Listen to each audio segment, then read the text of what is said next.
Et pourtant, ce n'était que le début. Après cet appel radio, Mike Markham ne pouvait plus revenir en arrière. Ce qu'il avait observé dans son garage ne ressemblait plus à une simple anomalie électrique. À ses yeux, il avait découvert une faille dans les lois mêmes de la réalité. Chaque nouvelle expérience semblait confirmer que le phénomène était reproductible. Ce n'était pas une illusion, ni un hasard, mais quelque chose qui répondait à des conditions très précises. Les nuits suivantes, il passa des heures à modifier son installation. Il changea l'écartement des électrodes, augmenta progressivement la tension et nota chaque détail dans plusieurs cahiers. La moindre variation de température, la position exacte du faisceau laser, le taux d'humidité de l'air, tout était soigneusement enregistré. Plus il avançait, plus il avait la sensation qu'il ne manipulait pas seulement de l'électricité. Quelque chose d'autre semblait apparaître lorsque tous les paramètres s'alignaient parfaitement. Le champ invisible devenait presque palpable. Lorsqu'il fonctionnait correctement, l'air semblait lourd, comme si la pièce entière retenait son souffle. Les sons paraissaient légèrement étouffés et la lumière elle-même semblait perdre un peu de son éclat. Mike décrivit plus tard cette sensation comme si le monde autour de lui cessait d'être totalement réel pendant quelques secondes.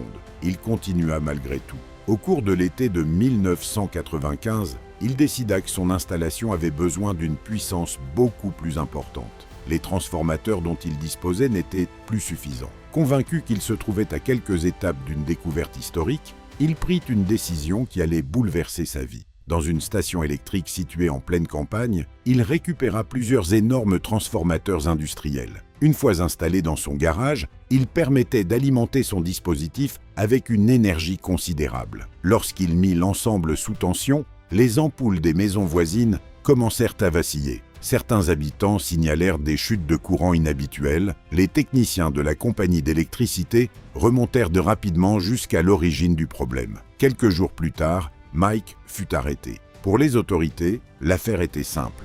Il avait détourné une quantité énorme d'électricité et installé du matériel dangereux. Rien ne laissait penser qu'il travaillait sur une prétendue machine capable de modifier la réalité. Il fut condamné à passer 60 jours en prison. Pour beaucoup, cette expérience aurait suffi à mettre un terme à une obsession aussi risquée. Pas pour Mike.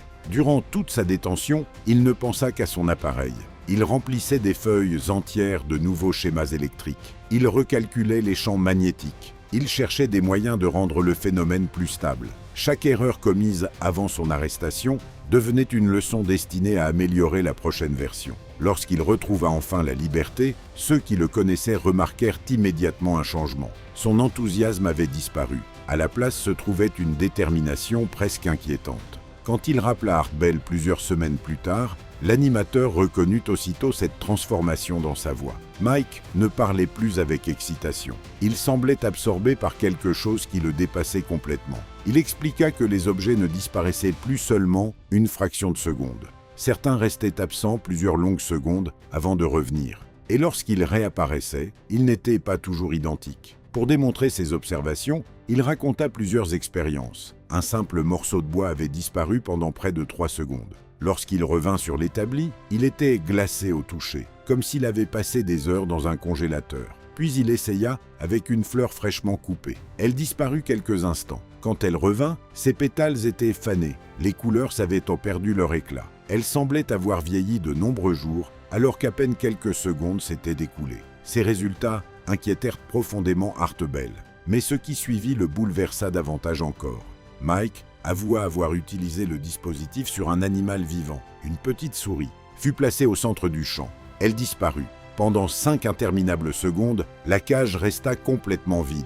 Puis, elle réapparut exactement au même endroit. Elle respirait encore. Elle était vivante. Pourtant, quelque chose n'allait plus. L'animal tournait frénétiquement sur lui-même. Il se cognait sans cesse contre les parois de sa cage, comme s'il ne reconnaissait plus son environnement. Il refusait toute nourriture, ne buvait plus et semblait incapable de retrouver un comportement normal.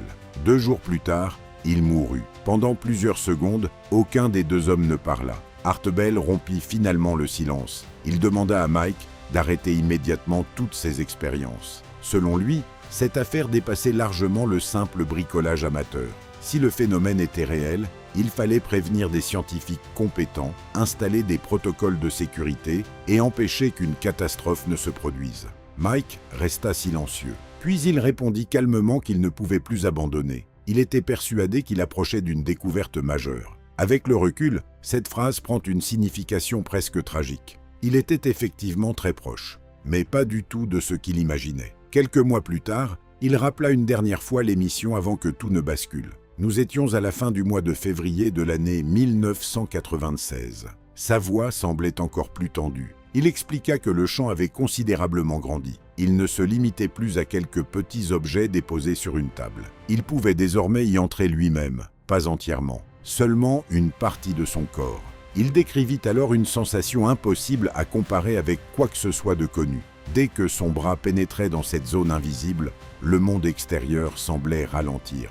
Les mouvements devenaient incroyablement lents, les sons se déformaient. Chaque seconde semblait durer beaucoup plus longtemps que la normale. Pour lui, le temps ne s'écoulait plus de la même façon. Lorsqu'il retirait son bras et regardait une horloge, plusieurs instants s'étaient écoulés sans qu'il en ait pleinement conscience. Art Bell lui posa alors une question qui fascinait tous les auditeurs. Était-il en train de construire une véritable machine à voyager dans le temps? Mike réfléchit plusieurs secondes avant de répondre. Il déclara qu'il n'en savait plus rien. Peut-être que cela concernait le temps, peut-être que cela concernait la manière dont notre cerveau perçoit le monde, ou peut-être que cela modifiait directement la réalité elle-même. Une seule chose lui semblait certaine.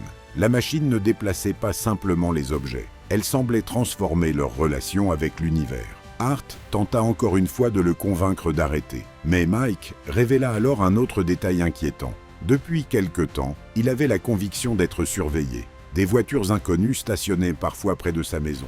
Des personnes qu'il ne reconnaissait pas semblaient observer son garage. Il était persuadé que quelqu'un avait compris l'importance de ses recherches. L'entretien se termina sur une promesse. En mars, il rappellerait avec des preuves, des vidéos, des mesures, des témoins, tout ce qu'Art lui avait demandé. Mais cet appel n'arriva jamais. Le mois de mars de l'année 1997 arriva sans la moindre nouvelle. Les jours passaient, mais le téléphone resta silencieux. Art Bell attendit encore plusieurs semaines, persuadé que Mike finirait par rappeler comme il l'avait promis. Pourtant, rien ne vint. Très vite, des proches commencèrent eux aussi à s'inquiéter. Son téléphone était coupé. Les lettres envoyées à son domicile revenaient sans avoir été ouvertes. Les rares voisins qui acceptèrent de parler expliquaient qu'ils ne l'avaient plus aperçu depuis plusieurs jours. Son garage demeurait fermé en permanence et la maison semblait complètement abandonnée. Puis survint l'événement qui allait transformer une étrange histoire en véritable mystère. Une nuit, un incendie ravagea entièrement le garage. Lorsque les pompiers maîtrisèrent enfin les flammes, il ne restait presque rien de la structure. La chaleur avait été si intense que plusieurs éléments métalliques avaient commencé à fondre. Les enquêteurs examinèrent soigneusement les lieux afin de déterminer l'origine du feu. Ce qu'ils découvrirent dépassait largement ce qu'ils avaient l'habitude de voir. Le sol en béton portait une immense marque circulaire d'environ 2 mètres de diamètre. Au centre, la surface semblait avoir été exposée à une température exceptionnelle. Des câbles de cuivre avaient littéralement fusionné avec le béton. Les transformateurs étaient complètement détruits. Certaines pièces métalliques présentaient des déformations impossibles à expliquer par un simple incendie domestique. Pourtant, un détail étonna tout le monde. Il n'y avait aucun corps, aucun ossement, aucun indice laissant penser que Mike Markham avait péri dans les flammes. C'était comme s'il s'était volatilisé avant l'arrivée de l'incendie. Les policiers fouillèrent chaque recoin des décombres. Ils finirent par retrouver une vieille caisse métallique qui avait étonnamment résisté au feu. À l'intérieur se trouvait une simple feuille de papier soigneusement pliée. Quelques mots y étaient inscrits à la main. Ce n'est pas une question de temps, c'est une question de perception. Cette phrase allait devenir l'un des éléments les plus célèbres de toute cette affaire.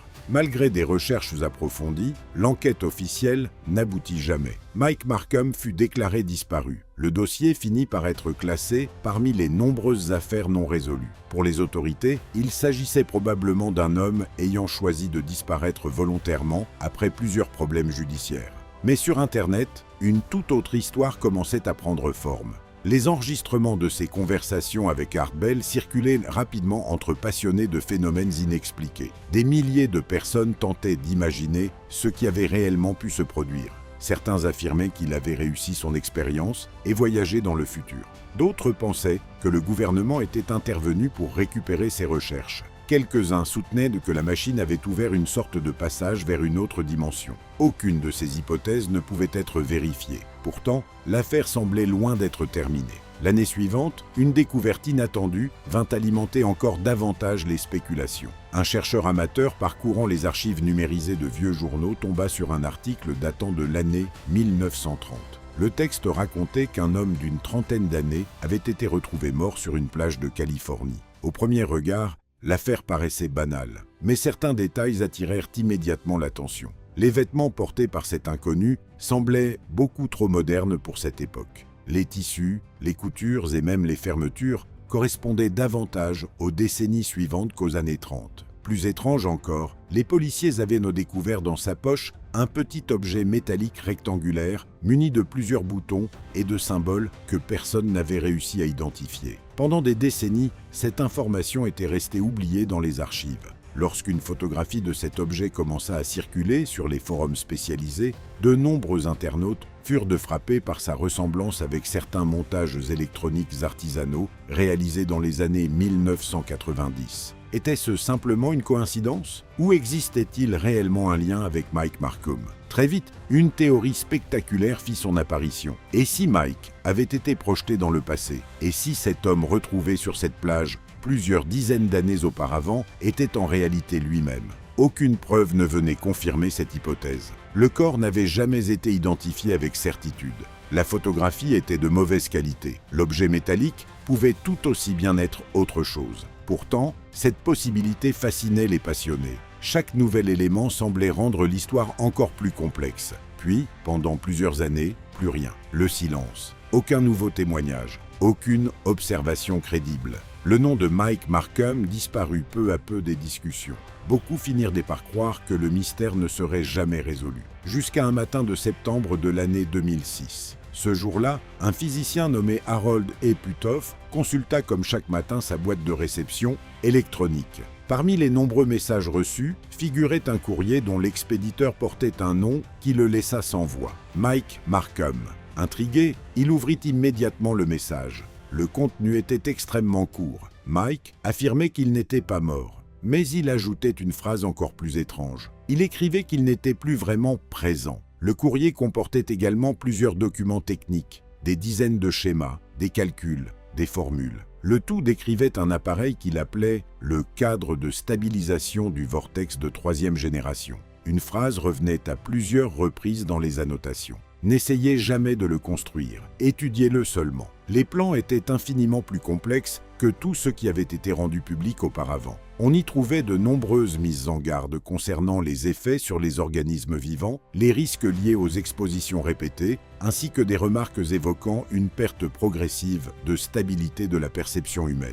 Le professeur tenta immédiatement de répondre. Quelques secondes plus tard, son message lui revint. L'adresse électronique n'existait déjà plus. Les spécialistes réussirent seulement à retracer l'origine de l'envoi jusqu'à un ordinateur public situé dans une bibliothèque de Kauai, à Hawaï. Lorsque les responsables furent interrogés, personne ne se souvenait d'un homme répondant à la description de Mike Marcum. Encore une fois, le mystère demeurait entier. Un nouvel indice venait d'apparaître et, comme tous les précédents, il semblait conduire vers une impasse. 16 longues années passèrent sans qu'aucune information crédible ne fasse réellement avancer l'enquête.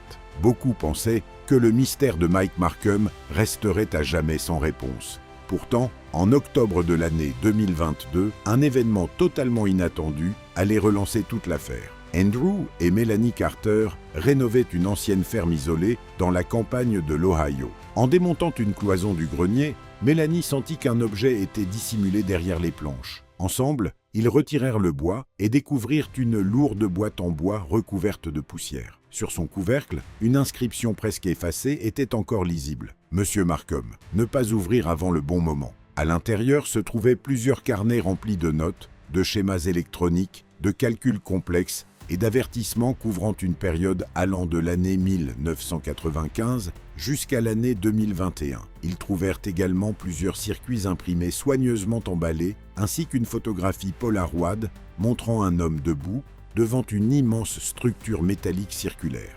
Au dos de cette photographie était inscrite une date, le 21 juin de l'année 2021, suivie d'une phrase inquiétante. Cela a fonctionné, mais pas comme je l'avais prévu. En poursuivant leur lecture, les Carter firent une découverte encore plus étrange. L'un des carnets contenait l'adresse exacte de leur propre ferme. À côté figurait une note Champ magnétique stable, endroit sûr, ils trouveront cette boîte lorsque le moment sera venu. Incapables d'expliquer cette coïncidence, ils publièrent quelques photographies sur Internet.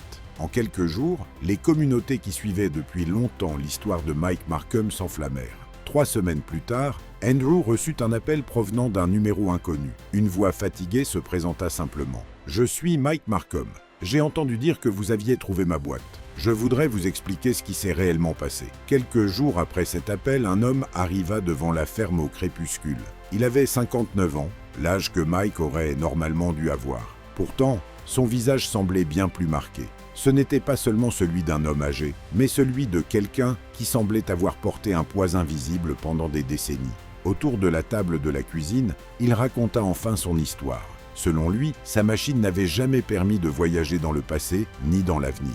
Elle avait provoqué un phénomène totalement différent qu'il appelait une désynchronisation. Il expliqua qu'il était toujours resté dans le même univers, sur la même Terre et dans la même époque, mais qu'il n'était plus parfaitement synchronisé avec les autres êtres humains. Il comparait cela à une station de radio presque correctement réglée. La musique est toujours présente, mais elle reste brouillée, lointaine et difficile à entendre. Il revint ensuite sur la nuit où son garage avait brûlé. Après des années d'expérience, la machine était enfin devenue suffisamment stable pour qu'il décide d'y entrer complètement. Il n'y eut aucun portail lumineux, aucun tunnel temporel, aucune sensation spectaculaire.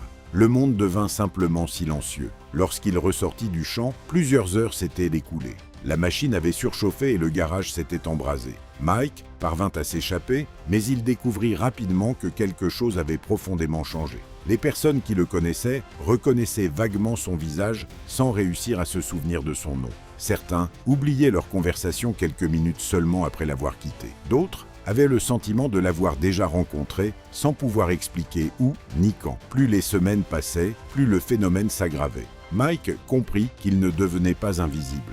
Il devenait impossible à retenir dans la mémoire des autres. Pendant des années, il mena une existence discrète, changeant régulièrement de ville et acceptant de petits emplois. Il continua également à étudier sa machine. Ses recherches l'amenèrent à une conclusion terrifiante. Selon lui, l'appareil n'agissait pas sur le temps, mais sur le lien invisible qui permet aux êtres humains de reconnaître et de mémoriser l'existence des autres. Pour Mike, une personne n'existe pas uniquement grâce à son corps. Elle existe parce que d'autres personnes gardent son souvenir vivant. Sa machine avait progressivement détruit ce lien. Lorsque les Carter lui demandèrent pourquoi il était revenu après toutes ces années, il répondit qu'il sentait ce processus devenir irréversible. Il croyait qu'un jour personne ne pourrait plus conserver le moindre souvenir de lui, même immédiatement après l'avoir rencontré. Avant de partir, il leur demanda d'envoyer ses carnets à un centre de recherche, de laisser certaines parties du grenier intactes et de ne jamais essayer de le retrouver. Puis, il se leva, ouvrit la porte et disparut dans l'obscurité. Les Carter racontèrent ensuite un détail qui les troubla profondément. Quelques minutes seulement après son départ, ils éprouvèrent déjà des difficultés à décrire son visage. Ils se souvenaient parfaitement de la conversation, des carnets et des photographies, mais les traits de l'homme devenaient flous. Mélanie écrivit immédiatement tout ce dont elle se rappelait, craignant que ses souvenirs ne disparaissent eux aussi. Une semaine plus tard, ils avaient l'impression de se souvenir d'un film plutôt que d'une véritable rencontre. Les preuves matérielles existaient toujours, mais le souvenir de Mike semblait s'effacer progressivement. Mike appelait ce phénomène l'anti-mémoire. Ce n'était pas un simple oubli, c'était l'effacement lent de la présence d'une personne dans l'esprit de tous ceux qui l'avaient connue. Voilà pourquoi cette histoire dépasse largement celle d'une prétendue machine à voyager dans le temps. Elle pose une question beaucoup plus profonde. Qu'est-ce qui définit réellement notre existence? Notre corps, notre nom, nos documents ou la capacité des autres à se souvenir de nous? Mike était convaincu que sa machine n'avait jamais vaincu le temps. Elle avait détruit la seule chose qu'aucun être humain ne peut se permettre de perdre, sa place dans la mémoire des autres. Depuis cette rencontre, plusieurs témoignages évoquent encore un homme ressemblant à Mike Markham, apparaissant brièvement dans différents endroits avant d'être aussitôt oublié. Aucun n'a jamais pu être confirmé. Si son récit est vrai, il marche peut-être encore parmi nous aujourd'hui, visible mais impossible à retenir. Il n'a jamais découvert comment voyager dans le temps. Il a découvert comment disparaître sans quitter le monde, et c'est peut-être la conséquence la plus terrifiante de toutes.